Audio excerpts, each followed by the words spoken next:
رحم الله من قرأ الفاتحة. بسم الله الرحمن الرحيم. الحمد لله رب العالمين الرحمن الرحيم مالك يوم الدين إياك نعبد وإياك نستعين اهدنا الصراط المستقيم صراط الذين أنعمت عليهم غير المغضوب عليهم ولا الضالين.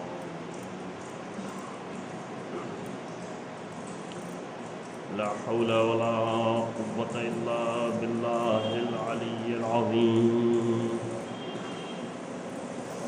أعوذ بالله من الشيطان اللعين الرجيم. بسم الله الرحمن الرحيم. الحمد لله على ما عرفنا من نفسه وألهمنا من شكره وفتح لنا من أبواب العلم بربوبيته ودلنا عليه من الإخلاص له في توحيده وجنبنا من الإلحاد والشك في أمره.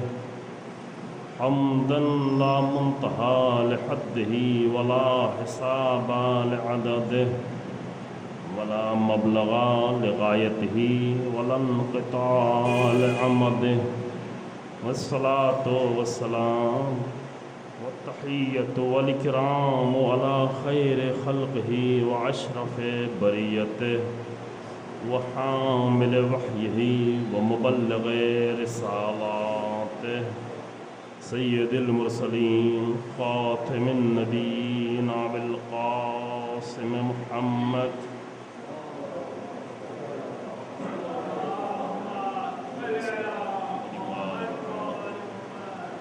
ثم الصلاة والسلام على أهل بيته الأطيبين الأطهرين المعصومين المظلومين الذين أذهب الله عنهم الرجس وطهرهم تطهيرا.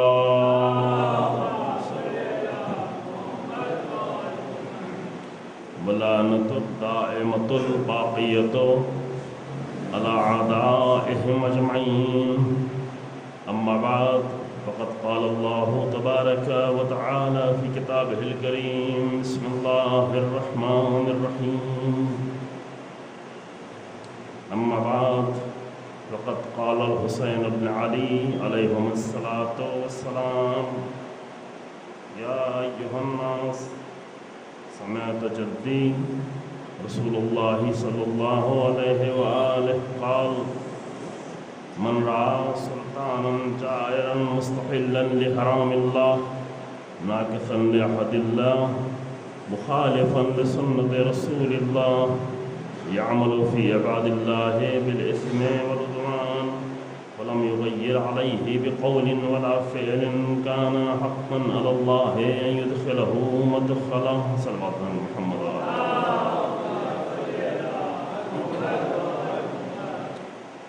سرکار سید الشہداء حضرت امام حسین علیہ السلام کے کلام کا ایک حصہ جس میں آپ نے پیغمبر اکرم صلی اللہ علیہ وآلہ وسلم کی حدیث کے طور پر حدیث بیان کرتے ہوئے اپنے زمانے کے حالات اور اس وقت کی ذمہ داری اور بعد کے زمانے کے حالات اور ذمہ داری کی طرف اشارہ فرمایا ہے. اور اس کلام کے ذیل میں جو ہماری گفتگو ہے اس کا عنوان جو آپ کی خدمت میں عرض کیا گیا کہ حسینی تحریک اور اس کے اثرات. کل آپ کی خدمت میں مختصر طور پر تحریک کی تعریف پیش کی کہ تحریک جو ہے وہ اس کو حرکت سے ہے جہاں پر ایک عمل جاری رہے، جس کا سلسلہ جاری ہو. عام طور سے بہت ساری تحریکیں چلتی ہیں لیکن وہی تحریکیں باقی رہتی ہیں کہ جن کا مقصد بڑا ہوا کرتا ہے. اور ایک تحریک جو شروع سے لے کر مسلسل جاری ہے کہ اسی کا ایک حصہ خود تحریک کربلا ہے کہ جو در حقیقت انبیاء کی تحریک کو جاری رکھنا جو کچھ کربلا میں انجام پا رہا ہے وہ تاریخ کے بیچ کا ایک واقعہ نہیں ہے، بلکہ اس کا ربط جڑا ہوا ہے پہلے کی تحریکوں سے بھی اور بعد کی بھی ساری تحریکوں سے، کہ جو جا کر اختتام ہوتی ہے حضرت امام ولی عصر عجل اللہ تعالیٰ فرجہ الشریف۔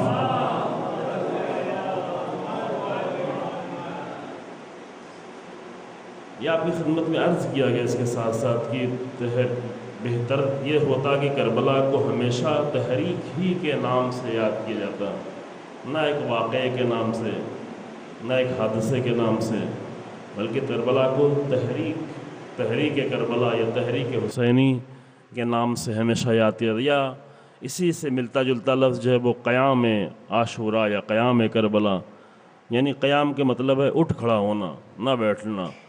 تحریک میں لازم ہے کہ عمل جاری رہے، کوشش ہمیشہ جاری رہے۔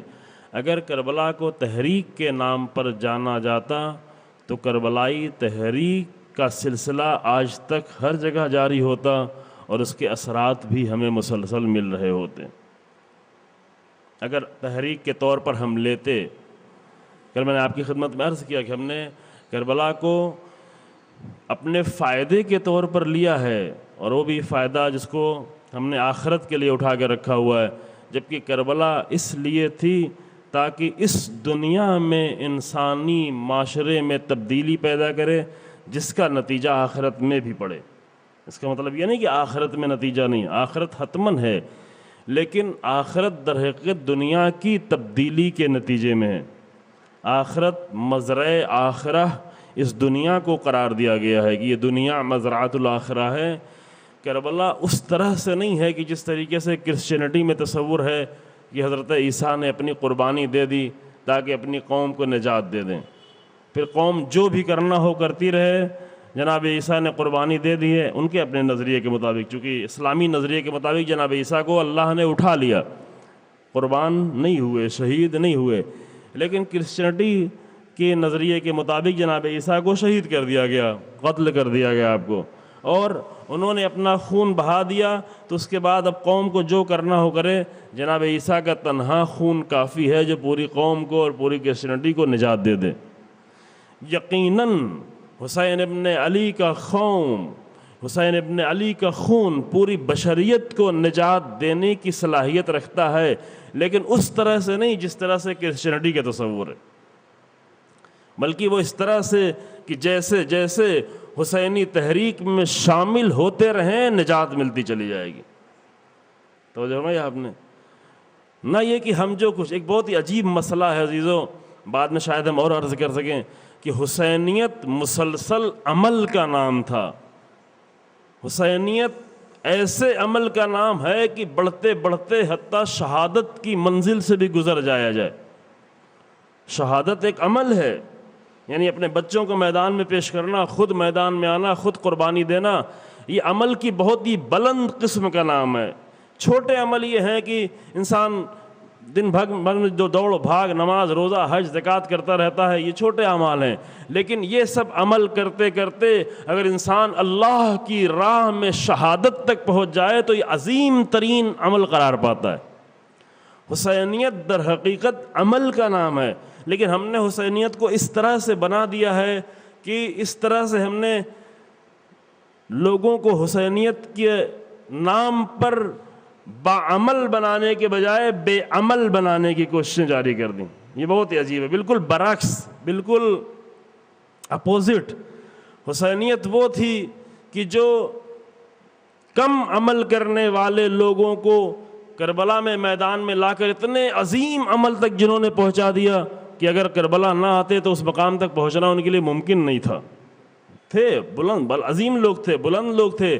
زہرقین معمولی انسان نہیں تھے، وہب کلبی معمولی نہیں تھے، لیکن وہب کلبی ایک مسیحی تھے، مسیحی سے حسین ابن علی کے ساتھ شریک ہوئے، کرسچن تھے۔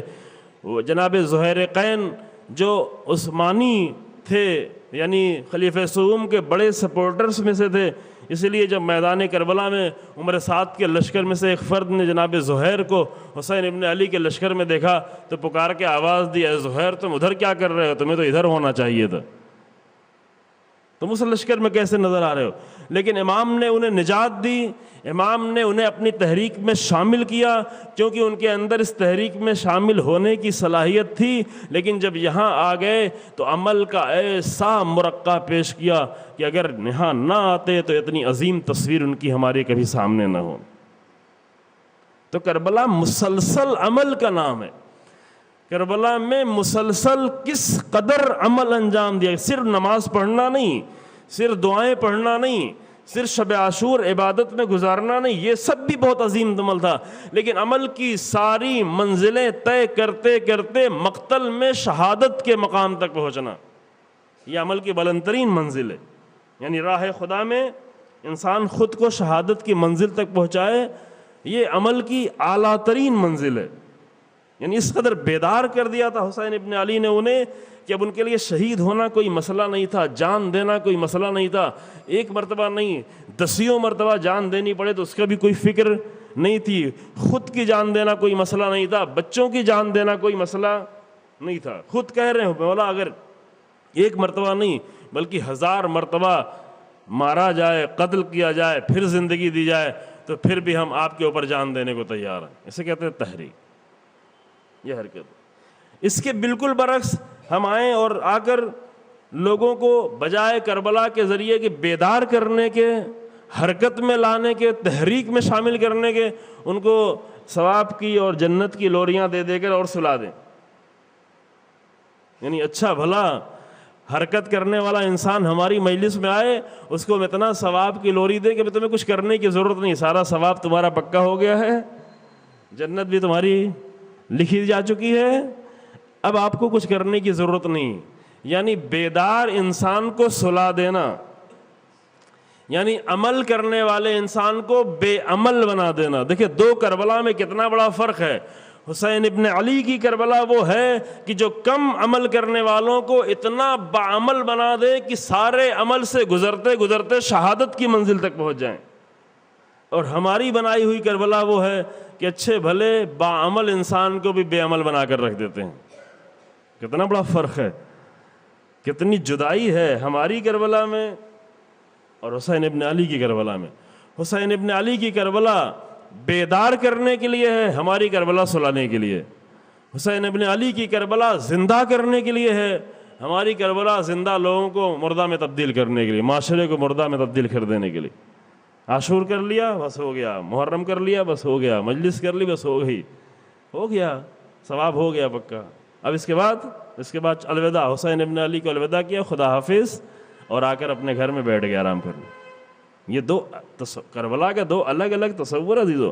جن لوگوں نے کربلا کو تحریک سمجھ کے لیا ہے وہ آج بیدار بھی ہوتے جا رہے ہیں، باعمل بھی ہوتے جا رہے ہیں، اور جن لوگوں نے کربلا کو فقط ثواب کا ایک واقعہ سمجھ کے لیا ہے وہ آ کر اپنے قوم کو کربلا کے نام پر بے عمل کرتے جا رہے ہیں۔ یہ دو الگ کربلا ہے، اور صرف الگ کربلا یہ نہیں ہے، بعد میں شاید ہم آپ کے سامنے عرض کریں کہ ابھی جو بہت بڑے پیمانے پر کوششیں ہو رہی ہیں کہ حتیٰ دو کربلا کے درمیان میں ٹکراؤ، باقاعدہ نہ صرف ٹکراؤ بلکہ اس بات کا بھی امکان نظر آنے لگا ہے، اور ایسی پاسبلٹی بہت زیادہ نظر آ رہی ہے کہ حتیٰ شیعوں سے ایک گروہ اپنے آپ کو جدا کر لے، جس کی بہت کوششیں ہو رہی ہیں بڑے پیمانے پر۔ ہم انشاءاللہ شاید آپ کے سامنے کسی دن تھوڑا سا مختصر طور پر بیان بھی کریں کہ یہ ابھی باقاعدہ طور پر یہ عمل انجام پر ہے۔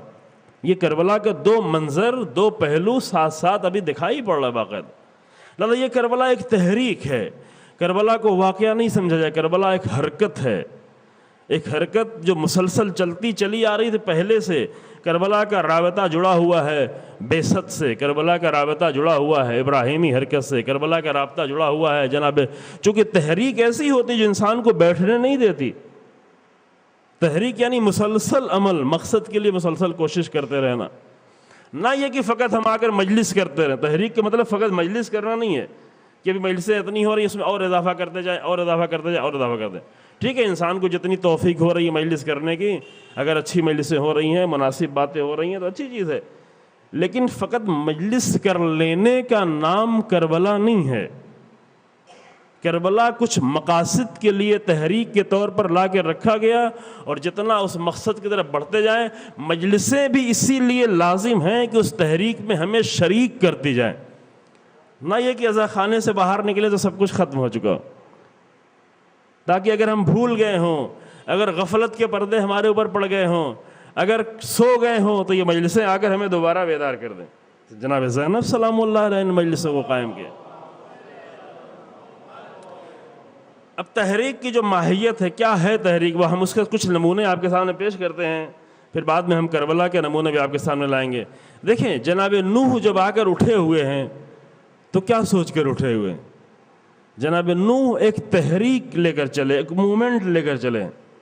ہم کچھ انبیاء کی بھی تحریکوں کی ذکر کرتے ہیں، غیر انبیاء کی بھی تحریکیں ہیں جس کی بہت لمبی داستان ہے، لیکن ہم پورا سنا نہیں پائیں گے، شاید چند نام ہم آپ کے سامنے لیں کہ جنہوں نے آ کر اتنی عظیم خدمات تشیع کی، اسلام کی، حتیٰ انسانیت کی خدمات انجام دی، اور انہی لوگوں کے نام باقی ہیں کہ جنہوں نے آ کر تحریکیں چلائی ہیں، تحریک میں خدمت کی۔ عزیزو، ہم جیسے لوگ جو آ کر مجلس پڑھ لیں اور مجلس سن لیں اور اپنے جا کر گھر میں لگ جائیں، اپنے کاروبار میں لگ جائیں، یہ ٹھیک ہے، ان کو جنت اور آخرت میں اور قبر میں کچھ فائدہ ہو جائے گا، لیکن شاید ہم انسانیت کو کوئی فائدہ نہ پہنچا پائیں، حتیٰ تشیع کو کوئی فائدہ نہ پہنچا پائیں جب تک کہ تحریک کی شکل میں تبدیل نہ کر دیں۔ البتہ اپنے حد تک انسان کرتا ہے کوشش، مثلا اگر ایک انسان آ کر ایک عزا خانہ ہی بناتا ہے، ایک مجلس ہی قائم کرتا ہے، اگر وہ یہ سمجھ کے یہ کر رہا ہو کہ حسین ابن علی کے مشن اور حسین ابن علی کی تحریک کو آگے بڑھانا چاہتے ہیں، تو اس کی خدمت انجام پا گئی، اور اس کے عمل کا قیامت تک اثر باقی رہنے والا ہے، یہ نہیں کہ فقط آج، قیامت تک ایک اثر ہے۔ مثلا ایک عزا خانہ یہ بنا آپ کی نگاہوں کے سامنے، ایک تحریک کے طور پر بنا، ایک مومنٹ کے طور پر بنا، ایک مشن کے طور پر بنا، اور میں نے سنا کہ بنانے والے بہت بزرگ شخصیت بھی تھے، تو یہ عمل جاری ہے، یہ کبھی رکنے والا نہیں ہے۔ ایک مجلس قائم کی جائے فقط اس لیے نہیں کہ ہمیں ثواب لینا ہے، اور یہ کہ کچھ لوگوں کو تبرک بانٹنا ہے، اور یہ کہ اور لوگ بھی کر رہے ہیں تو ہم کیسے نہ کریں، ہمیں بھی کرنا چاہیے، ان نیتوں سے کی جائے تو یہ بہت چھوٹا سا عمل ہے۔ لیکن اگر حسینی مشن میں اور تحریک میں شریک ہو کر ایک مجلس قائم کی جائے تو یہ مجلس قیامت تک باقی رہنے والی ہے، کبھی ختم ہونے والی نہیں ہے۔ ممکن ہے یہاں ممبر پہ 1 گھنٹے میں مجلس ختم ہو جائے، لیکن مجلس کا اثر قیامت تک اپنی جگہ پر باقی رہنے والا۔ خب جناب نوح جیسا انسان آ کر کیا کر رہا ہے؟ تحریک نہ ہو تو انسان اتنی دیر تک اٹھ نہیں سکتا۔ دیکھیں ہمیں اٹھایا جاتا ہے، اکسایا جاتا ہے، لایا جاتا ہے، اعلان کیا جاتا ہے، پمفلٹ بانٹے جاتے ہیں، پوسٹر لگائے جاتے ہیں، فون کیا جاتا ہے کہ آؤ آؤ آؤ، دین کا ایک کام ہونے جا رہا ہے، مجلس ہونے جا رہی ہے مثلا۔ پھر اتنا سب کچھ کرنے کے بعد کتنے لوگ آتے ہیں؟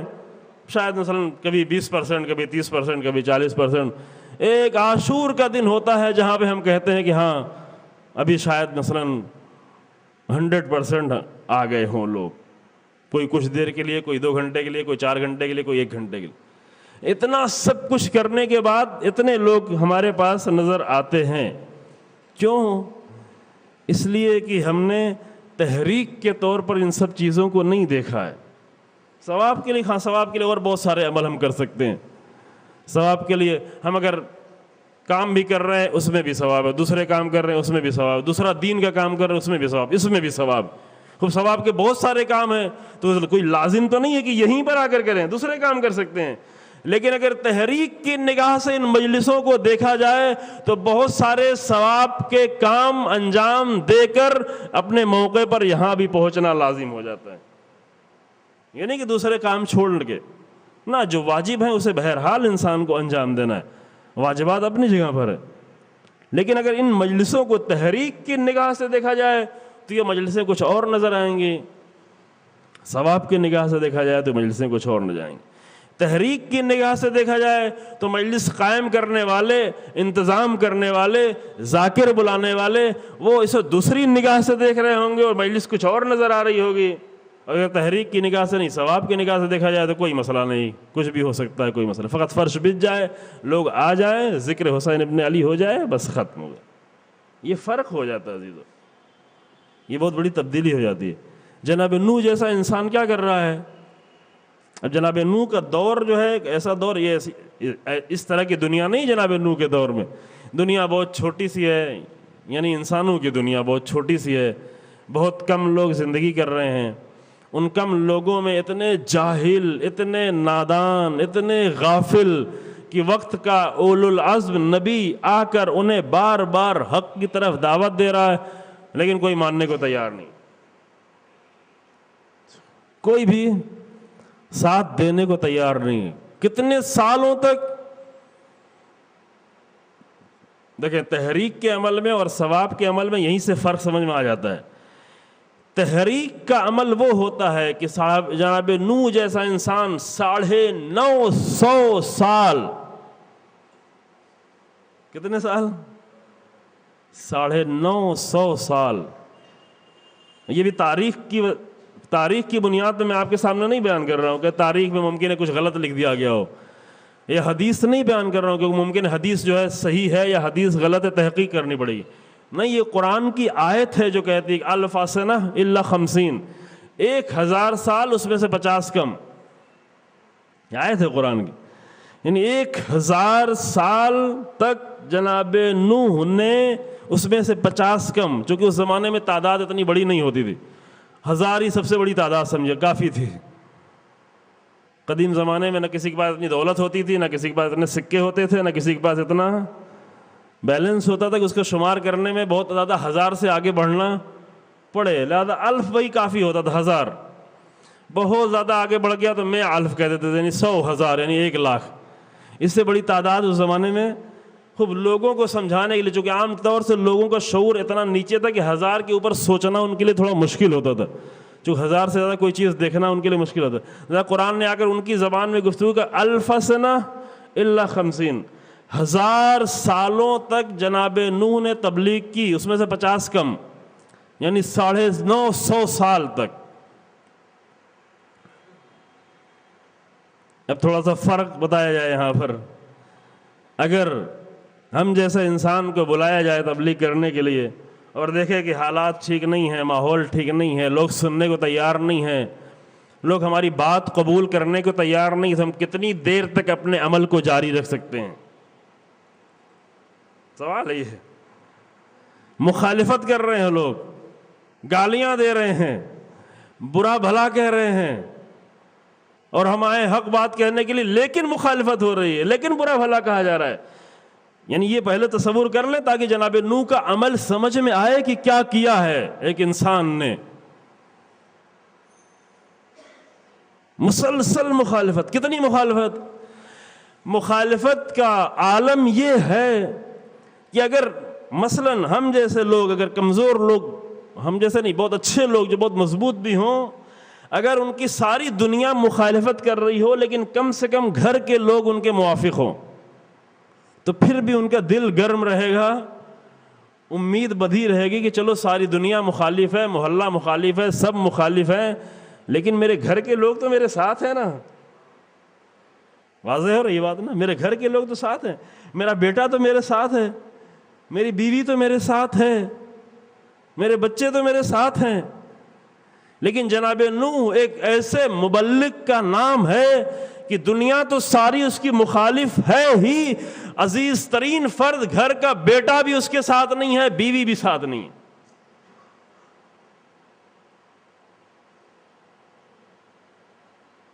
بیٹا کہہ رہا ہے کہ نہیں میں نہیں آؤں گا، حتیٰ ڈوب رہا ہے بیٹا پھر بھی کہہ رہا نہیں آپ کے ساتھ نہیں آؤں گا، ڈوب جاؤں گا لیکن آپ کے ساتھ نہیں آؤں گا، پہاڑوں پر چڑھ جاؤں گا لیکن آپ کی کشتی پہ سوار نہیں ہوں گا، طوفان آ رہا ہے، زمین مسلسل پانی اگل رہی ہے، آسمان سے مسلسل پانی برس رہا ہے، سارے گھر ڈوب رہے ہیں، جانور ڈوب چکے ہیں، سب کچھ زمین پر صرف پانی پانی دکھ رہا ہے۔ جناب نوح اپنے فرزند کو بلا رہے ہیں، آ بیٹا آ جا، کیونکہ آج کوئی بچنے والا نہیں ہے، لیکن وہ کہہ رہا ہے کہ نہیں، اس کشتی پہ ہم سوار نہیں ہوں گے، ہم پہاڑ کی چوٹیوں پر چلے جائیں گے۔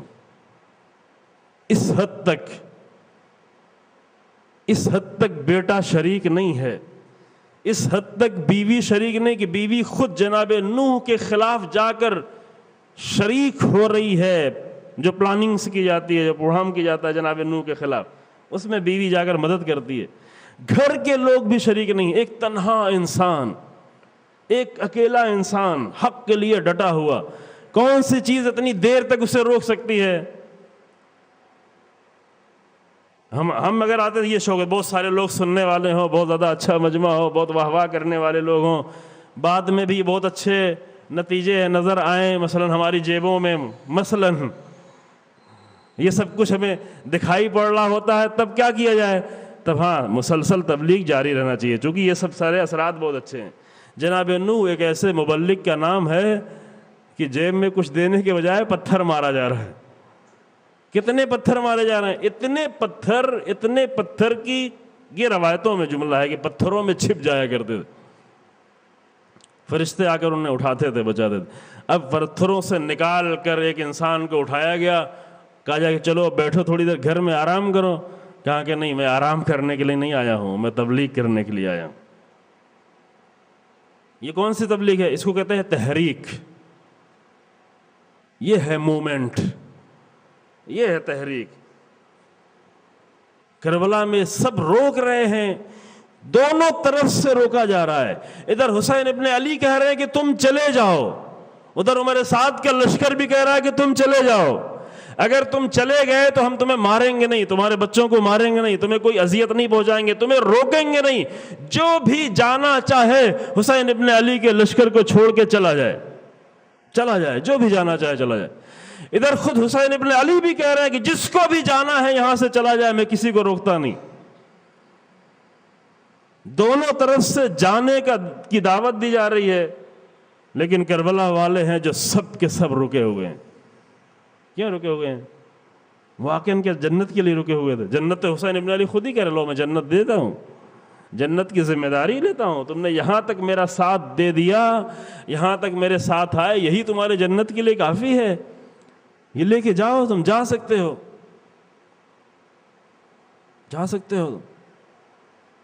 یعنی دونوں طرف سے کتنا اچھا موقع ہے جانے کا، کتنا اچھا بہانہ ہے جانے کا۔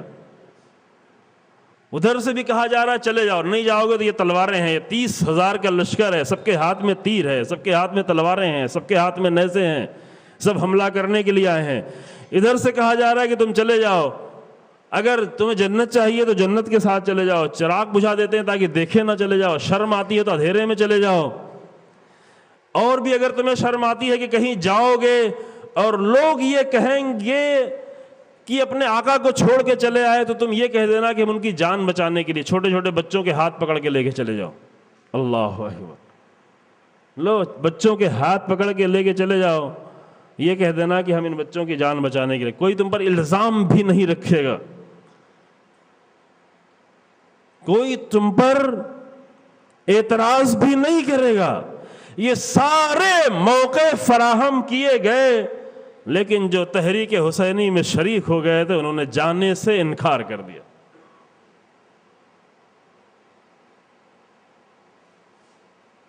تحریک اسے کہا کرتے ہیں، یہ ہے حسینی تحریک، اور اس کا پہلا اثر وہیں خود کربلا میں نظر آنے لگا۔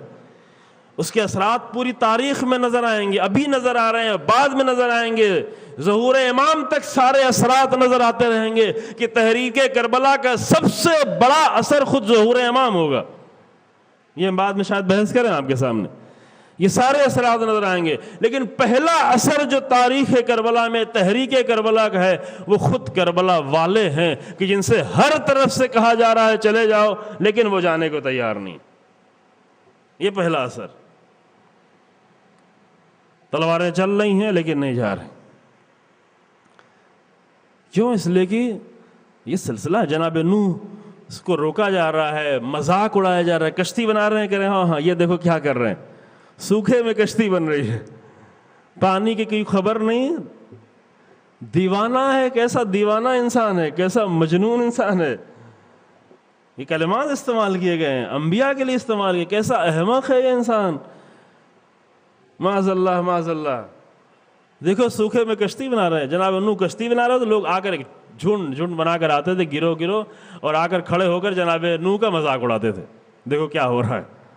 تھوڑی دیر سوچیں آپ، یہ منظر سوچیں، ایک کام کریں، لوگوں کے لیے کریں جن کے لیے آپ یہ کام کر رہے ہیں، جن کو نجات دینے کے لیے یہ کام کر رہے ہیں وہی آ کر کیا کریں؟ وہی آ کر آپ کا مذاق اڑا رہے ہوں تو کتنی دیر تک رکے گا؟ جناب نوح کا انی دعوت قومی لیلا و نہارا. ہم نے یہ نہیں دیکھا کہ مجلس کا ٹائم ہے تو چل کے دعوت دے دیں, نماز کا ٹائم ہے تو چل کے 2 باتیں کہہ دیں, جمعے کا دن ہے تو چل کے 2 خطبہ دے دیں, یہ سب نہیں. انی دعوت قومی لیلا و نہارا, میں نے اپنی قوم کو دن میں بھی دعوتیں دیں, رات میں بھی دعوتیں دیں, لیلا و نہارا. کیوں؟ اس لیے کہ تحریک لے کر آیا تھا, الہی تحریک. ابھی بعد میں گفتگو ہوگی کہ کہاں سے اتنا طاقت پیدا ہوتی ہے انسان میں, کہاں سے اتنا حوصلہ انسان میں پیدا ہوتا ہے, کون سی چیز ہوتی ہے جو انسان میں اس قدر حوصلہ پیدا کر دیتی ہے. ہم تو سوچ سوچ کے تھک جاتے ہیں. اگر جناب نوح کا صرف ہم تصور کر لیں, ہمارا ذہن پھٹنے لگے کہ کیا کیا ہے کہ انسان نے 950 سالوں تک. جو لوگ آ کر اسے پتھر مار رہے ہیں اسی کے لیے کشتی بنا رہا ہے, جو لوگ آ کر اس کا مذاق اڑا رہے ہیں اسی کے لیے کشتی بنا رہا ہے اور بناتا جا رہا ہے. لیکن تحریک ہے. جناب موسیٰ آرام سے زندگی گزار رہے ہیں. واقعہ جناب موسیٰ کا سنا, پورا واقعہ ہم نہیں پڑھ رہے ہیں. جناب موسیٰ نے کیا کیا تاکہ اس ربط جڑ جائے, تاکہ سمجھ میں آنے لگی کہ کربلا کی تحریک کا پہلے کا حصہ کیا ہے اور بعد کا حصہ کیا ہے. ایسے نہیں کربلا ایک واقعے کے طور پر اتفاق ہو گئی. جناب موسیٰ جنہوں نے شروع میں آ کر ایک فرعونی کو مارا اور مر گیا وہ جناب موسیٰ کو ڈھونڈ رہے ہیں, شہر میں تلاش کر رہے ہیں, فرعون کا لشکر ڈھونڈ رہا ہے, پولیس جو پیچھے پڑی ہوئی ہے, نبی کو ڈھونڈا جا رہا ہے کہ پکڑا جائے ریمانڈ پر اور لے کر جو ہے فرعون کی جیل میں ڈال کر سزا دی جائے. جناب موسیٰ وہاں سے نکل گئے. فی الحال اپنی جان بچانا ان کے لیے لازم تھا. اللہ نے یہ حکم دیا کہ فی الحال یہاں سے نکلو. نکل گئے وہاں سے. نکل کے کہاں گئے؟ نکل کے ایک نہایت ہی پسندیدہ اور سکون کی اور اطمینان کی زندگی میں. یہ بات کیوں عرض کر رہا ہوں؟ یہ اس لیے کر رہا ہوں کہ جب انسان کی زندگی بڑے سکون و اطمینان کی ہوتی ہے, اس سے کہا جاتا ہے اب کچھ کرو, تمہیں کچھ اٹھنا چاہیے. کیا ہو رہا ہے دنیا میں, کیا ہو رہا ہے عالم اسلام میں, کیا ہو رہا ہے فلسطین میں, کیا ہو رہا ہے عراق میں, کیا ہو رہا ہے سیریا میں. کہ میری زندگی تو سکون سے, مجھے کیا لینا دینا, میں تو اچھے سے گزار رہا ہوں, ہمیں کیا مشکل ہے. ہاں خود کو تکلیف ہوتی تو اٹھتا ہے بیچارہ, محنت کرتا ہے, لیکن ہمارا گھر بھی ٹھیک ٹھاک ہے, ہمارے بچے بھی ٹھیک ٹھاک ہیں, سب پڑھ رہے ہیں, سب لکھ رہے ہیں, سب کی فیس ہم جو ہے آمادہ کر لے رہے ہیں, گھر کی تمام سامان فراہم کر لے رہے ہیں, اچھی خاصی ہماری زندگی ہے. کیوں ایسے مسئلے میں ہم جائیں, اپنا 1 گھنٹہ 2 گھنٹہ وقت دیں کہ جس سے ہماری زندگی کا کوئی ربط نہیں ہے. ہاں ٹھیک ہے, ہماری زندگی کا کوئی ربط نہیں ہے, لیکن اس عمل سے ایک تحریک کا ربط ہے. عزیزو تو جو ہمارے آپ نے حیرت ہوتی ہے. یعنی مثلا فلسطین میں 2000 سے زیادہ انسانوں کو اسی ماہ رمضان کے میں اور اس کے بعد مارا جاتا رہے, بچوں کو مارا جاتا رہے, عورتوں کو قتل کیا جاتا رہے, مسلسل بم پہ بم گرتے رہیں اور کہا جائے کہ 10 منٹ کے لیے آ کر ایک آواز اٹھاؤ تاکہ تمہاری آواز سے کم ان مظلوموں کو سہارا ملے کہ ہمارا کوئی پشت پناہ ہے. تو ہم کہتے ہیں کہ نہیں, ہم سے کیا مطلب, ہماری زندگی تو چل رہی. عجیب نہیں ہے یہ واقعہ؟ کیوں عجیب ہے؟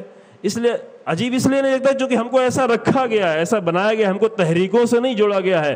کربلا کو تحریک کے طور پر ہمارے سامنے پیش ہی نہیں کیا گیا ہے. اس لیے ہمیں بہت ہی نارمل چیز لگتی ہے کہ یہ فضول بیکار انسان ہے جو اگر بیکار کی اس طرح کی باتیں کر رہا ہے. کیوں اس طرح کی باتیں کی؟ جیسے ممبر پہ اس طرح کی بات کرنے کی ضرورت کیا ہے؟ جیسے حسین ابن علی سے لوگ کہتے تھے کیا ضرورت تھی حسین ابن علی کو حج چھوڑ کے جانے کی. حج کرتے, طواف کرتے, عبادت کرتے, صحیح کرتے, منا میں ہوتے, مشعر میں ہوتے, عرفہ میں ہوتے, اللہ کے گھر میں ہوتے, اللہ کے گھر میں عبادتیں کر رہے ہوتے. یہ سب کچھ چھوڑ کے بچوں کو لے کے کہاں چلے جا رہے ہیں؟ جان دینے کے لیے صحرا میں, مقتل میں, کوفے میں, کربلا میں. کہاں جا رہے ہیں؟ ایسے اگر آج یہ کہا جاتا ہے کہ یہ ہو رہا ہے, چونکہ ہماری نگاہوں کے سامنے نہیں ہو رہا ہے, ہمارے بچوں کے لیے نہیں ہو رہا ہے, اس لیے ہم کو لگتا ہے یہ کیا ہو, ہم سے کیا لینا دینا ہے, جن کے ساتھ ہو رہا ہے وہ کچھ کرے. اس حد تک بھی تیار نہیں ہوتے کہ 10 منٹ, 20 منٹ, 25 منٹ, 1 گھنٹے کے لیے آ کر ایک نعرہ لگا دیں, شریک ہو جائیں, کچھ نہ کہیں, کم سے کم لوگوں میں شریک ہو جائیں. اس حد تک بھی دیں. کیوں؟ اس لیے کہ ہم کو کبھی کسی تحریک سے نہیں جوڑا گیا ہے، فقط ہم کو ثواب سے رکھا گیا. کہ اس عمل کا ثواب ہے؟ پہلا سوال ہے کہ یہ جو عمل کر رہے ہیں، مجلس میں تبرک بانٹ رہے ہیں، اس کا ہاں ثواب ہے، مجلس میں تبرک بانٹنے کا ثواب ہے. لیکن اگر ہمیں حسین ابن علی کے نام کی ایک ہولڈنگ لگانا پڑے جس سے دنیا لوگ پہنچانے کہ حسین ابن علی کیا تھے، کیا اس میں بھی ثواب ہے؟ چونکہ اس کا ثواب ابھی ہمیں نہیں بتایا گیا، لہذا یہ کام کرنا بھی ہمارے لیے مشکل ہے، وہ کسی نے نہیں بتایا. حتیٰ اگر ثواب کی نگاہ سے دیکھا جائے شاید بہت ثواب ہو، لیکن چونکہ ثواب کی نگاہ سے ہمیں کسی نے نہیں دکھایا، لہذا ہم اپنی دو گلیوں کے درمیان میں حسین ابن علی کو محدود کر کے رکھ دیں گے. پورا مدراس جانے یا نہ جانے ہم سے کیا لینا دینا ہے؟ ہم کو تو ثواب مل رہا ہے، ہم کو تو تبرک مل رہا ہے، ہم تو بریانی بانٹ رہے ہیں، ہم تو کھلا رہے ہیں، ہم نے تو کر لیا اپنا کا. کتنے ہزار انسانوں کو عراق میں، سیریا میں، آپ کو شاید اندازہ نہ ہو، پتہ نہیں ہوگا حتماً، کہ اگر ایک فقیہ کا فتویٰ نہ ہوتا تو آج کربلا بھی شاید ہمارے ہاتھ میں نہ ہوتی. عراق کی فوج نے نہیں روکا عزیزو، 2 دن کے اندر 40% سے زیادہ عراق کو لے چکا تھا ISIL کا فاسد اور ظالم اور جابر اور سفاک اور وحشتناک گروہ. 2 دنوں کے اندر سب کچھ لے لیا تھا. بغداد سے بالکل قریب اور دوسری طرف سے کربلا سے بالکل نزدیک ہو چکے تھے. اور وہ جن کا نعرہ یہ ہے کہ حتیٰ رسول اللہ کے روضے کو بھی ہم نہیں رہنے دیں گے. علی اعلان کہتے ہیں کہ اگر سعودی عرب میں داخل ہونے کا ہمیں موقع مل گیا تو رسول اللہ کے روضے کو بھی ہم نہیں رہنے دیں گے. آپ کیا سمجھتے ہیں کہ حسین ابن علی کے روضے کے ساتھ وہ کیا کرتے؟ آج اربعین میں لاکھوں لوگ بلکہ کروڑوں لوگ کی تعداد جا رہی حسین ابن علی کی زیارت کرنے کے لیے.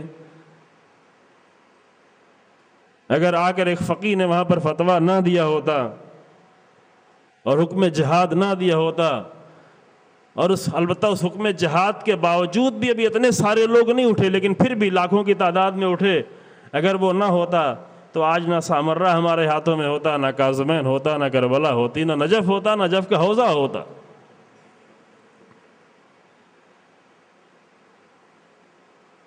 یہ سب کچھ نہ ہوتا.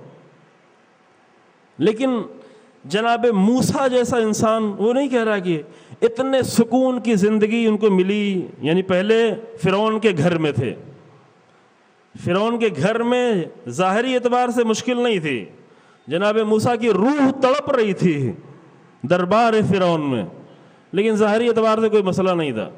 وہاں بھی جناب موسیٰ تڑپ رہے تھے، مارا، فرعونی ہی کو مارا اور مجرم قرار پائے. فرعون کی عدالت میں جناب موسیٰ مجرم قرار پائے، لہذا موسیٰ کو پکڑ کر لایا جائے، ان کو سزا دی جائے. جناب موسیٰ کو اللہ نے حکم دیا کہ یہاں سے آپ چلے جائیں. جناب موسیٰ چلے گئے. جانے کے بعد کیا کیا؟ اب یہ قرآن کی پوری داستان ہے، وہ آپ نے انشاءاللہ پڑھی ہوگی، پوری داستان بیان نہیں کرتے. جاتے جاتے جاتے جاتے ایک ایسی بستی میں پہنچے کہ جہاں پر ایک نبی سے جناب موسیٰ کی ملاقات ہو گئی. وہ واقعہ شاید آپ نے سنا ہوگا کہ کس طریقے سے ہوئی ملاقات. کہ جا کر بیٹھے ہوئے تھے دھوپ میں، تھکے ہوئے تھے، پریشان، ایک درخت کے پاس بیٹھے ہوئے تھے. دیکھا لوگ آ کر اپنے بھیڑیوں کو اور اپنے جانوروں کو پانی پلا رہے ہیں، ایک کنویں سے سب پانی پلا رہے ہیں، اور 2 محترم خواتین کنارے چپ چاپ کھڑی ہوئی ہیں کہ سب پانی پلا کے. واقعہ سنا ہے نا؟ ابھی تو بہت مجلسوں میں انبیاء کا واقعہ بہت کم بیان کیے جاتے ہیں، اس لیے میں چند جملہ بیان کر دیتا ہوں جلدی جلدی. یہ قرآن کی پوری داستان، یعنی قرآن نے یہ داستان بیان کی، تاریخ کی بھی داستان نہیں ہے. جناب موسیٰ دیکھ رہے ہیں کہ سب پانی پلا رہے ہیں اپنے جانوروں کو، سب پانی نکال رہے ہیں، خود پی رہے ہیں، پلا رہے ہیں، لے جا رہے ہیں. لیکن یہ 2 بیچاری لڑکیاں وہ کھڑی ہوئی ہیں اور وہ کنویں کی طرف نہیں بڑھ رہی. پوچھا تم کیوں نہیں بڑھ رہی ہو، کیوں نہیں پانی پلا رہی ہو؟ کہا کہ ان لوگوں کے درمیان میں جانا مناسب نہیں، یہ لوگ جب پانی پلا کے چلے جائیں گے تو ہم پانی پلائیں گے. یہ دونوں لڑکیاں جناب شعیب نبی کی بیٹیاں تھیں.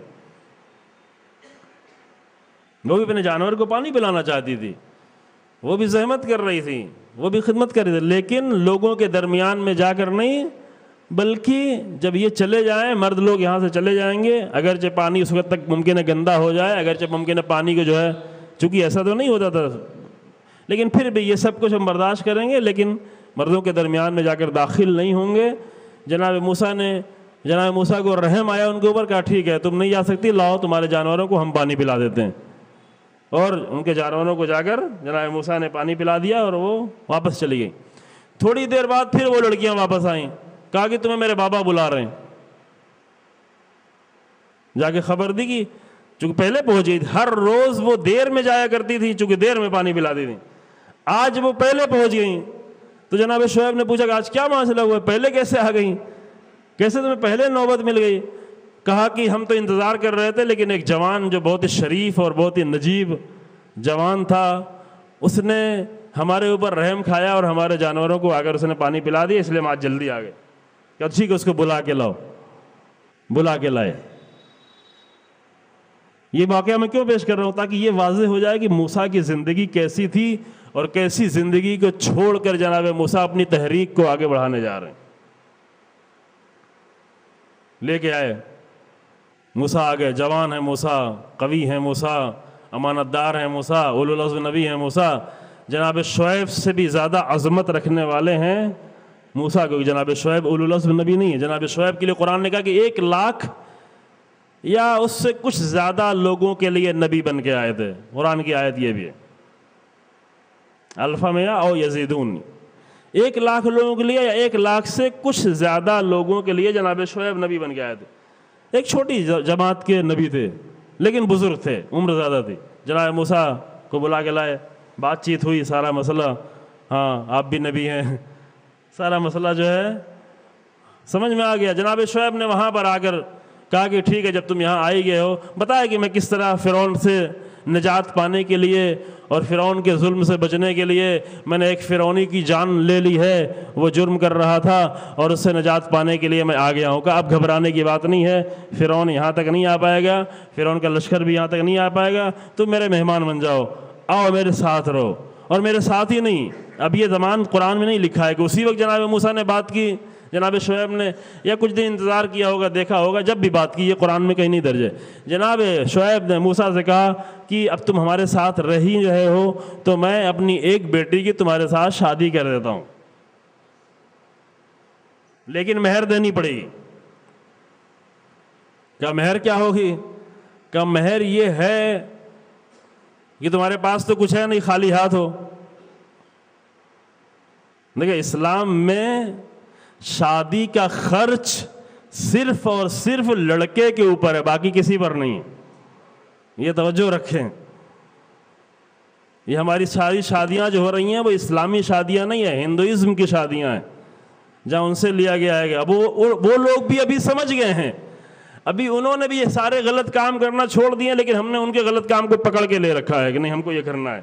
عجیب ہے، ایک جملہ ہم نے شاید بنگلور میں کہا، یہیں بیٹا مجھے یاد نہیں کہاں پہ کہا تھا، کہ ہم نے نہیں علی پور میں کہا کچھ دن پہلے، کہ ہم نے آ کر اسلام نے آ کر ہندوستان میں دوسری قوموں کو بہت اچھی اچھی چیزیں دیں اور ان سے بڑی بیکار چیزیں لی۔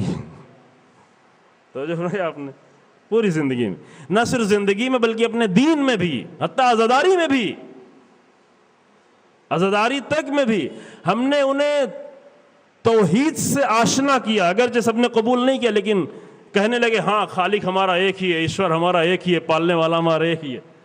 ہم نے ان کو توحید سے آشنا کیا کہ البتہ ان کی بھی پرانی کتابوں میں ہے توحید، لیکن وہ ساری کتابیں نہ ان کا پنڈت پڑھتا ہے، نہ ان کا کوئی رہبر پڑھتا ہے۔ ان کے ویداز میں، ریگ ویداز اور سام ویداز میں بہت ہی عمیق توحید موجود ہے، حتیٰ گیتا میں بھی، لیکن نہیں پڑھتے وہ لوگ۔ ہم نے آ کر انہیں عملی طور پر توحید سے آشنا کیا، ہم نے انہیں بہت سارے ان کے سوشل مسائل کو حل کیا، اسلام نے آ کر حل کیا۔ ورنہ اتنی پست اور اتنی گری ہوئی قوم تھی کہ کچھ بھی نہیں تھا، واقعاً کچھ بھی نہیں تھا۔ طبقاتی نظام کی بنیاد پر جو تھوڑا نیچے درجے کا انسان تھا اسے حیوان سے بھی بدتر سمجھا جاتا تھا۔ ابھی بہت زیادہ دنوں کی بات نہیں ہے، حیوان سے بھی بدتر سمجھا جاتا تھا۔ اپنے گھوڑوں کا، اپنے جانوروں کا، اپنے کتوں کا زیادہ احترام تھا، لیکن ایک درجے کے نیچے کے انسان کا کوئی احترام نہیں تھا اس ملک میں۔ اگر اسلام نے انہیں دیا کہ نہیں انسان برابر ہیں، انسان کا احترام ہے، انسان کی عزت ہے، ہم نے انہیں مساوات دی اسلام کی، اور خود طبقاتی نظام لے لیا کہ یہ سید ہیں، یہ فلاں ہیں، یہ خان ہیں، یہ ہیں، یہ ہیں، یہ درجات ہیں، یہ رتبے ہیں۔ درجات ہیں، مثلا درجات کوئی بھی نہیں، صرف ایک درجہ ہے وہ سادات کا ہے. وہ بھی سادات کا مرتبہ اس لیے نہیں ہے کہ رسول اللہ کی خاندان سے ہیں، چونکہ اسلام میں خاندان کی کوئی اہمیت نہیں ہے، بلکہ اس لیے سادات کا مرتبہ ہے کہ چونکہ رسول اللہ کی نسل سے ہیں تو رسول اللہ کے دین کی زیادہ حفاظت کریں گے.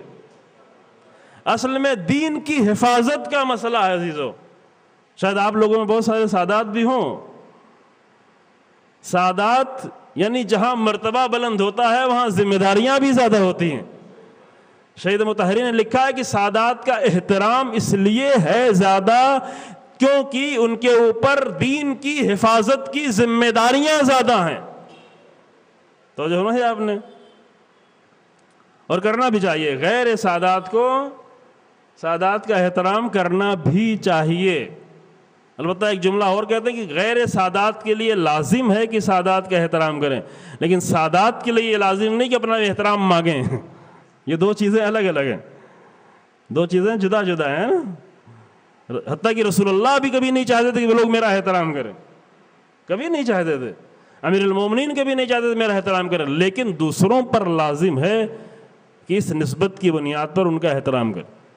میں کہاں سے کدھر آ گیا؟ تو عرض یہ کر رہا تھا کہ ہم نے اسلام نے آ کر اس قوم کو اس دنیا میں ہندوستان میں آ کر لوگوں کو بہت اچھی اچھی چیزیں دیں، اور ان سے ہم نے کیا لیا؟ عجیب و غریب چیزیں دیں. کیا لیا؟ شادی بیاہ ہو تو دیکھو کیا لیا ہے، عزاداری ہو تو دیکھو کیا لیا ہے، دین کے دوسرے مسائل ہو دیکھو کیا لیا ہے. ہاتھ پہ نکاح کرو تو لگے پتہ ہی نہیں فرق پڑتا کہ مسلمان ہے کہ ہندو ہے.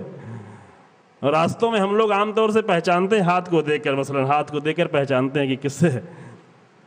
ابھی جو ہے سنی اور ہندو کو تو پہچانا جا سکتا ہے، لیکن شیعہ اور ہندو کو پہچاننا بہت مشکل کام. ہم کچھ کہہ نہیں رہے، ہم کسی سے منع نہیں کرتے کسی کو کسی کام سے. یہ ہمارا مقصد نہیں، چھوٹے چھوٹے مسئلے میں ہم نہیں اپنے آپ کو الجھانا چاہتے آپ کو، لیکن یہ بتا رہے ہیں کہ ضروری نہیں کہ ہر وہ چیز جو دوسری قوم انجام دے رہی ہمیں اچھی لگے اسے لینا شروع کر. اسی میں ایک شادی کا مسئلہ ہے کہ ہم نے اسلام میں شادی یعنی کیا؟ اسلام میں شادی یعنی یہ کہ فقط اور فقط شادی کرنے والے مرد پر ایک خرچ کرنا لازم، اور وہ کیا؟ وہ مہر کا دینا. اور اگر مہر اتنی زیادہ ہو کہ اس میں پیسہ بچتا ہو تو لڑکی والے اس میں کچھ دعوت بھی کر سکتے ہیں، کچھ جہیز بھی تیار کر سکتے ہیں اسی مہر میں سے. کس میں سے؟ ابھی بھی حتیٰ ایران میں لڑکی پیدا ہوتی ہے تو بہت خوش ہوتے ہیں، ابھی کوئی مسئلہ نہیں. لڑکا پیدا ہوتا ہے تو لڑکا کے پیدا ہوتے ہی پیسہ اکٹھا کرنا شروع کر دیتے ہیں. ابھی بھی ہے واقعہ نہیں، آپ کو شاید عجیب لگ رہا ہو، بالکل الٹا لگ رہا. یعنی لڑکی پیدا ہونے پر پھر کوئی ان کو فکر نہیں ہوتی، ذرا بھی فکر نہیں ہوتی.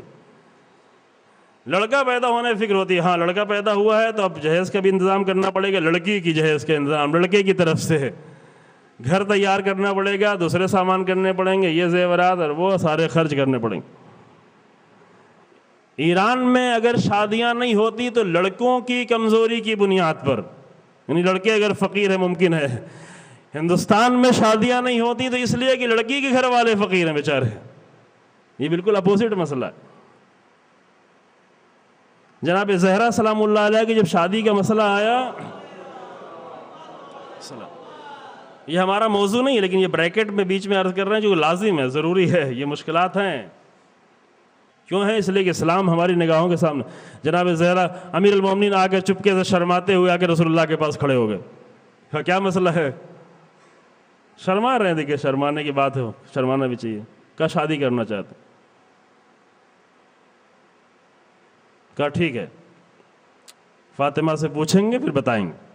میں خوش ہوں لیکن فاطمہ سے پوچھ کر، بیٹی سے پوچھ کر. یہ بھی ہندوئیز رسم کی ہے کہ ماں باپ نے بیٹھ کر جو طے کر لیا بیٹی کو مجبوراً اس کو ماننا ہی ماننا. ایک مرتبہ پوچھتے بھی نہیں کہ کم سے کم دل تو راضی ہو جائے، اپنے آپ کو آمادہ تو کر لے. نہیں، فیصلہ ہو گیا ہے باپ کا تو بس ہو گیا ہے، ماں کا فیصلہ ہو گیا ہے تو ہو گیا ہے. علی جیسا لڑکا آیا ہوا ہے، علی جیسا، ابھی لڑکا ہم اس لیے کہہ رہے ہیں چونکہ شادی کے لیے آیا ہے نا. علی جیسا لڑکا آیا ہوا ہے رسول اللہ کی بیٹی کی شادی کے لیے، لیکن پھر بھی رسول اللہ کہہ رہے ہیں کہ پہلے فاطمہ سے پوچھ لیں گے پھر جواب دیں گے. جا کے وہاں بھی پوچھا جناب زہرا خاموشی سے جو بابا آپ کی مرضی. اور پھر آگے پوچھا کیا ہے مال دنیا میں تمہارے پاس کیا ہے, چونکہ شادی جو ہے مال دنیا بھی چاہیے کیونکہ مہر دینا ہے. کہا کہ ایک تلوار ہے, ایک گھوڑا ہے, ایک زرہ ہے. کہ تلوار تم مجاہد ہو, راہ خدا کے تلوار کی تمہاری ضرورت ہے, گھوڑے کی بھی ضرورت ہے کیونکہ جہاد کرنے کے لیے دور دور تک جانا پڑتا ہے, لیکن زرہ کی اتنی زیادہ ضرورت نہیں ہے.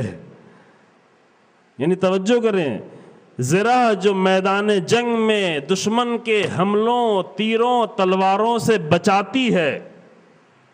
زرہ سمجھ رہے ہیں نا, زرہ یعنی لوہے کی کڑیوں کا لباس جو جسم پر پہن لیا جاتا ہے تاکہ, دیکھا تو ہوگا نا سیریل فلم ادھر ادھر تو دیکھا ہوگا نا. زرہ جو میدان جنگ میں دشمن کے حملوں سے بچاتی ہے, لیکن شادی میں رسول اللہ نے اسی زرہ کے لیے کہا کہ ٹھیک ہے ابھی تھوڑا لازم ہے, مہر دینا اتنا زیادہ ضروری ہے, یہ نہیں کہ چلو میری بیٹی کا مہر چھوڑو بعد میں دے دینا, کوئی بات نہیں ہے. ابھی لڑکے سب سے زیادہ کہتے ہیں چلو مہر ہے بیوی سے معاف کرا لیں گے. پتہ نہیں ابھی تک کتنے لوگوں نے مہر معاف کرا کے بیٹھے ہوئے مہر نہیں دینے کو تیار ہیں. بوڑھے ہو جاتے ہیں مہر تک نہیں دیتے. یعنی ایک خاتون کا اتنا بھی حق, جو ایک حق اللہ نے معین کیا وہ بھی نہیں دیتے, کہتے معاف کرا لیا. چلو شروع میں معاف کرا لیا اس لیے کہ پیسہ نہیں تھا, بیچارے تھے, زندگی بھر پیسہ نہیں ہے, پیسہ ہی نہیں. زیارت کرنے جائیں گے تو تنہا چلے جائیں گے, حج کرنے جائیں گے تو تنہا چلے جائیں گے, کوئی اور دوسرا کام کرنے جائیں گے تو نہ چلیں. ایک مہر جو دینا تھا وہ بھی دینا ہوا تھا, وہ بھی معاف کرا چکے ہیں. یہ کیا ہے, یہ اسلام ہے. کہا کہ زرہ جو اتنی زیادہ لازم ہے انسان کی زندگی تیر و تلواروں سے بچانے کے لیے, کہا اے علی تمہیں تلوار کی ضرورت تو ہے, گھوڑے کی ضرورت تو ہے, لیکن زرہ بیچ دو, زرہ اتنا زیادہ ضروری نہیں ہے. بیچ کے کیا کرنا ہے, کہا لا کے مہر ادا کرو, مہر دو, فاطمہ کا مہر دو. پھر وہ جو علی بن ابی طالب نے مہر دیا, اسی مہر سے جناب رسول اللہ نے جناب زہرا کو جہیز بھی دیا اور دعوت بھی کی. اللہم صلی اللہ علیہ وسلم.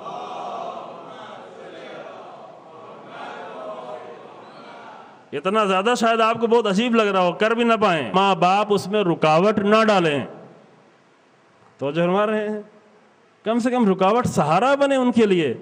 معاشرہ ان کو ادھر ادھر کہے گا, کم سے کم گھر والے سہارا بنے. جناب نوح کی طریقے سے تنہا نہ چھوڑ دیں. گھر والے, باہر والے تو کہہ ہی رہے ہیں کہ دیکھو کیا شادی کر رہا ہے, گھر والے بھی کہنا شروع ہو جائیں. خوب جناب موسیٰ نے کیا کیا, کہا ٹھیک ہے شادی کریں گے. کہا کیا ہے تمہارے پاس, کہا کچھ نہیں, خالی ہاتھ ہے, بھوکے ہیں, پیاسے ہیں, مصر سے نکل کر بھاگے ہوئے ہیں, فرعون کا لشکر میرا پیچھا کر رہا ہے, فرعون کی پولیس, کیا ہے ہمارے پاس تو کچھ بھی نہیں.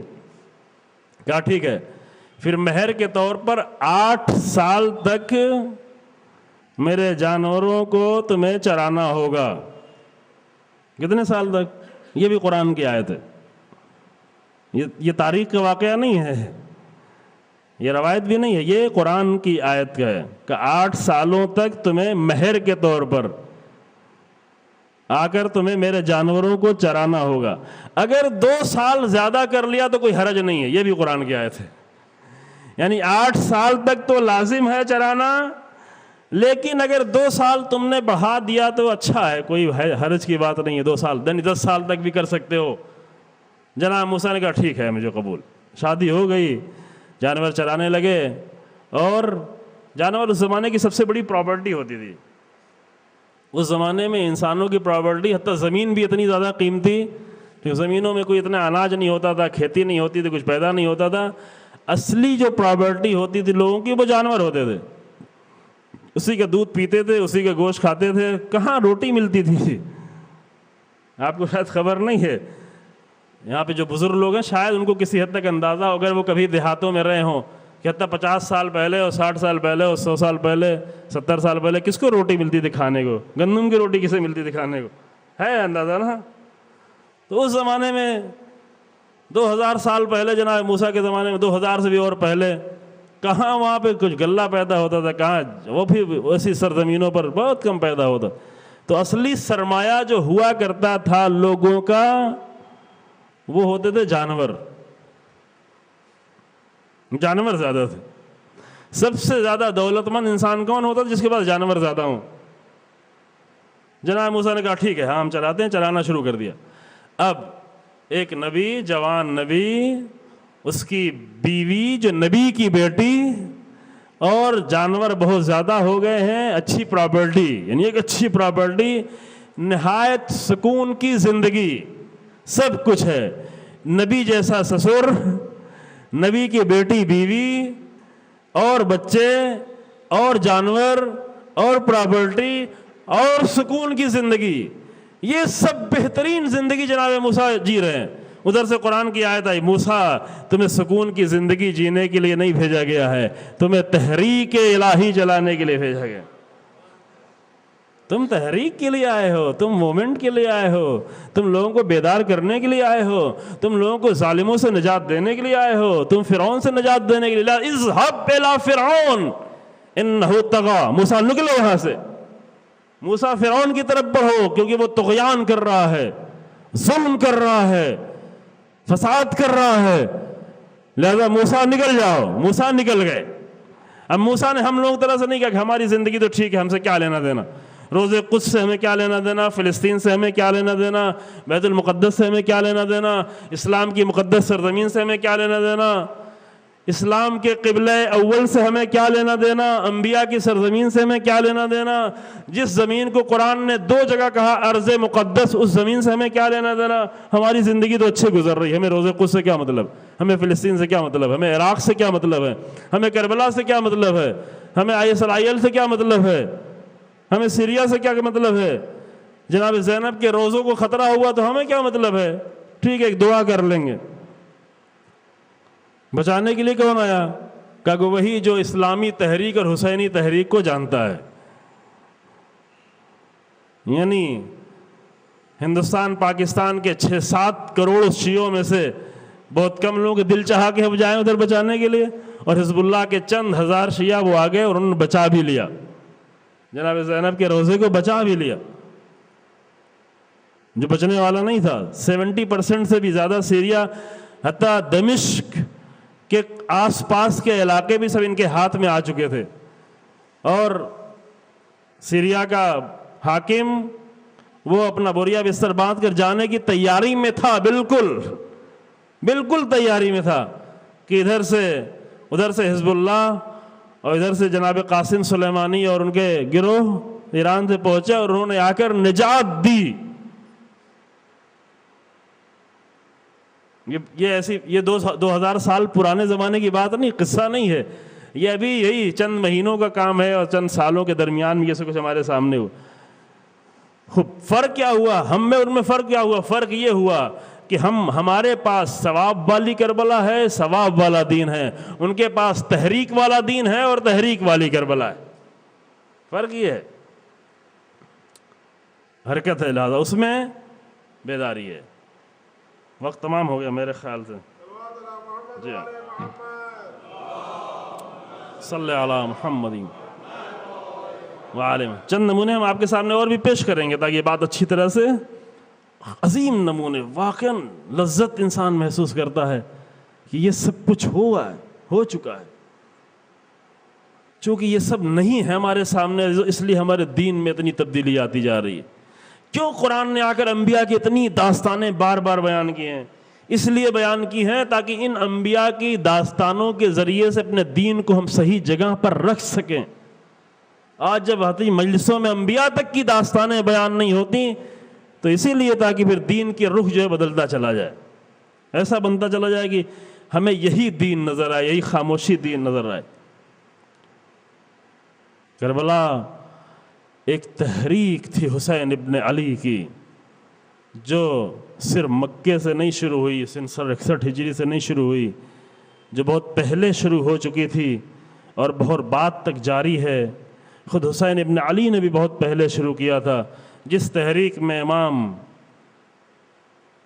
امام نے صرف اپنے جوانوں کو، صرف اپنے لشکر کو ساتھ نہیں رکھا تھا، بلکہ چھوٹے چھوٹے بچوں کو بھی لے کے آئے تھے، کہ ممکن ہے کہ اس تحریک کے ذریعے سے بیدار کرنے میں شاید جوانوں کا اتنا بڑا کردار نہ ہو جتنا چھوٹے چھوٹے بچوں کا کردار ہوتا ہے،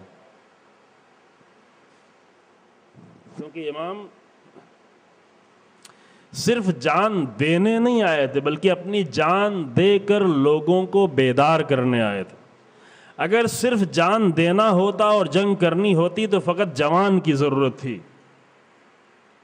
صرف جنگ کرنے والوں کی ضرورت تھی، صرف تلوار چلانے والوں کی ضرورت تھی۔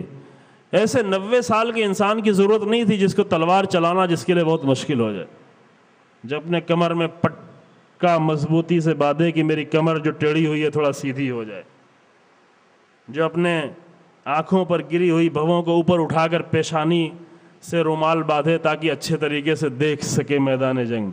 ایسے بوڑھوں کی کربلا میں ضرورت نہیں تھی اگر فقط جنگ کے لیے حسین ابن علی آتے۔ لیکن جب تحریک کے لیے آیا جائے گا تو بوڑھے بھی چاہیے ہیں، بچے بھی چاہیے ہیں، عورتیں بھی چاہیے، جس سے جو عمل انجام پا جائے لوگوں کو بیدار کرنے کے لیے ہوا۔ لہذا ممکن ہے کوئی سوال کرے کہ 6 مہینے کا بچہ اگر نہ آتا تو 6 مہینے کے بچے کو پیاس برداشت نہ کرنی پڑتی، اتنی تکلیف نہ اٹھانی پڑتی۔ ہاں اگر واقعی کربلا کے حساب سے دیکھا جائے تو شاید 6 مہینے کے بچے کی ضرورت نہیں ہے، لیکن اگر تحریک کربلا اور بیداری کے عنوان سے دیکھا جائے اور کربلا کے اثرات کے حساب سے دیکھا جائے تو اس 6 مہینے کے بچے کی ضرورت 18 سال کے جوان سے بھی زیادہ ہو سکتی ہے، لازم ہے۔ 18 سال اس لیے جو کہا جاتا ہے، ورنہ شاید عمر میں کچھ کمی زیادتی ہے، لیکن یہ جو مشہور تاریخ اسی طرح لازم ہے، 6 مہینے کا بچہ ہونا لازم۔ حسین ابن علی اپنے چھوٹے سے ایک شہادت جو بہت کم پڑھی جاتی ہے، چونکہ یہاں پہ ذاکرین صرف وہی مصائب پڑھتے ہیں جو لمبا ہو اور دیر تک ہو، جس پہ زیادہ رونا ہوئے، لیکن کربلا میں بہت ساری شہادتیں ہیں جو دیر تک بیان نہیں ہو سکتی ہیں، البتہ لازم ہے کہ بیان ہو۔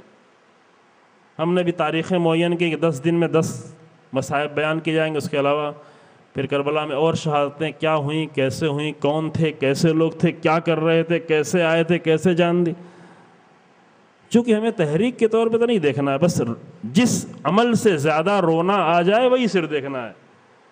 پوری کربلا کو دیکھنے کے لیے ممکن ہے بعض عمل میں رونا اتنا زیادہ نہ آئے، کیونکہ 2 منٹ کی بات ہے، ایک چھوٹی سی بات ہے۔ ہم نے کربلا سے صرف وہ واقعات اٹھائے ہیں مجلسوں کے لیے کہ جو دیر تک پڑھے جا سکیں، جس میں دیر تک رونا ہے، جبکہ کربلا میں اور بہت سارے واقعات ہیں، اور بہت سارے صحابی ہیں، بہت سارے عظیم انسان ہیں جنہوں نے شہادت دی۔ ایک واقعہ جو بہت زیادہ معتبر مقاتل میں مقتل کہتے ہیں ان کتابوں کو جس میں حسین ابن علی کی شہادت کی پوری داستان لکھی، بہت سارے مقتل ہیں، اہل سنت کے بہت سارے مقتل ہیں، شیعوں کے بہت سارے مقتل ہیں، معتبر مقاتل ہیں۔ معتبر اور اتھینٹک مقاتل میں ایک بچے کی شہادت کا زیادہ ذکر ہے جو کبھی بھی شاید آپ نے بعض جگہ ہم نے پڑھا لوگوں نے کہا کہ یہ آپ نے کبھی سنا ہی نہیں تھا، لیکن لازم تھا حسین ابن علی کو یہ بھی قربانی پیش کرنا۔ بعض روایتوں کے حساب سے وہ بچہ کربلا ہی میں آ کر پیدا ہوا ہے، 1 دن یا چند دن کا بچہ۔ امام آئے ہیں آخری وقت میں در خیمہ پر اور آ کے کہہ رہے ہیں کہ ناولنی طفلی الصغیر کی اودعہ، میرے چھوٹے سے بچے کو لا کر مجھے دو تاکہ میں اسے الوداع کہہ لوں، تاکہ میں اس سے رخصت ہو لوں۔ چھوٹا سا بچہ، بعض روایتوں کے حساب سے چند دن یا 1 دن کا بچہ، صرف امام آخری وقت میں آئے ہیں اور آ کے کہنا یہ چاہ رہے ہیں کہ میں ایک مرتبہ اپنے بیٹے کو دیکھ لوں اور اس سے خدا حافظ ہوں۔ اس بچے کا نام عبداللہ رضیع ہے، جن کے بارے میں کتابیں بھی لکھی گئی، اردو میں بھی ایک کتاب، پوری کتاب لکھی گئی ہے جناب عبداللہ ابن رضیع کے بارے میں۔ رضیع یعنی شیرخوار، دودھ پیتا ہوا بچہ، کہ معتبر مقاتل میں اس بچے کا ذکر زیادہ ہے، حتیٰ جناب الاصغر سے بھی زیادہ ذکر اس بچے کی شہادت کا ہے کہ امام جب آئے ہیں خیمے کے دروازے پر اور آ کے آواز دیا ہے میری بہن میرے بچے کو لاؤ مجھے دو، کہ اودعہ، تاکہ میں اپنے بچے سے الوداع ہو لوں۔ کربلا میں خیموں میں خیمے کتنی دھوپ روکیں گے اور کتنی گرمی کو روکیں گے، ان خیموں میں یہ چھوٹے چھوٹے بچے ہیں جو کہ العطش العطش، ہائے پیاس ہائے پیاس۔ عزیزو، حسین ابن علی 6 مہینے کے بچے کو لے کے گئے لے کے تو جا رہے ہیں، لیکن مجھے نہیں معلوم کہ جا کر حسین ابن علی کیا کہیں گے، کیونکہ یہ وہ امام ہے، یہ وہ ساقی کوثر کا بیٹا ہے کہ جس نے آج تک کسی سے کچھ مانگا نہیں ہے، فقط دیا ہے۔ اہل بیت کا ہاتھ کبھی کسی سے کچھ لینے کے لیے نہیں اٹھا ہے، فقط دینے کے لیے اٹھا ہے، کبھی کچھ مانگنے کے لیے نہیں اٹھا ہے، فقط لوگوں کی ضرورت پورا کرنے کے لیے اٹھا ہے۔ لیکن آج علی کا لال، ساقی کوثر کا بیٹا، فاطمہ کا لال میدان کربلا میں اپنے 6 مہینے کے بچے کے لیے ہاتھ پھیلانے کے لیے جا رہا ہے، کچھ مانگنے کے لیے جا رہا ہے۔ نہیں معلوم حسین جائیں گے تو کیا کہیں گے، کیسے کہیں گے، کس انداز سے کہیں گے۔ گئے اور جا کے صرف اتنا کہا، کیا تمہیں معلوم نہیں ہے اگر تم پہ مجھ پر رحم نہیں آتا، ان لم ترحمونی فرحموا ھذا الطفل، اس بچے پر رحم کھاؤ، یہ بچہ پیاسا ہے، پیاس سے تڑپ رہا ہے، پیاس سے کہیں جا بلب نہ ہو جائے۔ لیکن جواب میں حسین ابن علی کو کیا دیا گیا؟ ایک 3 پھل کا تیر آ کر گلے پہ لگا، فَضُبِحَ الطِّفْلُ مِنَ الْأُذْنِ إِلَى الْأُذْنِ، بچے کے گلے میں تیر سے سوراخ نہیں ہوا، بلکہ بچہ ایک کان سے دوسرے کان تک ذبح ہو گیا۔ حسین ابن علی کے ہاتھوں پر بچہ ذبح ہو گیا۔ اللہ اکبر۔ اس کے پہلے جب بھی کوئی مشکل وقت آتا تھا، کسی کے جنازے پہ حسین جاتے تھے تو ساتھ عباس و علی اکبر ہوا کرتے تھے، لیکن جب حسین پہ سب سے زیادہ سخت وقت آیا تو اب نہ عباس ہے نہ علی اکبر ہے، حسین تنہا ہے، ایک ہاتھ میں بچہ ہے، بچے کے گلے پہ تیر لگا ہے۔ اب حسین کیا کرے؟ ایک ہاتھ سے تیر کو نکالے یا بچے کو سنبھالے؟ اب یہ معلوم نہیں کہ کیسے میرے آقا نے اپنے بچے کو سنبھالا اور خلیل سے تیر نکالا، جو تھوڑا سا خون، کتنا خون ہی تھا 6 مہینے کے بچے کے جسم میں، وہ بھی پانی سے خشک ہو گیا، ہاتھوں میں لیا۔ حسین اس خون کو کیا کرے؟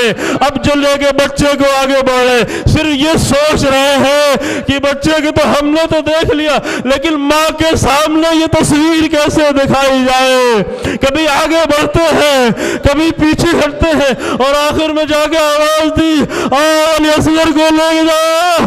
بعض مقاتل لکھتے ہیں کہ 4 برس کی بچی آئی اور آگے کہنے لگی، اے بابا میرے بھیا نے پانی پی لیا لیکن میں پیاسی رہ گئی۔ اب جو رضا کا دامن ہٹایا، ادھر سے ماں آ گئی تھی۔ یہ ماں ہے، حسین کی مشکل کو جانتی ہے، یہ ماں روئے گی نہیں، گریہ نہیں کرے گی، فریاد نہیں کرے گی، صرف ایک جملہ کہا، اے میرا آقا مجھے خبر نہیں تھی کہ 6 مہینے کے بچے کو بھی نہر کر دیا۔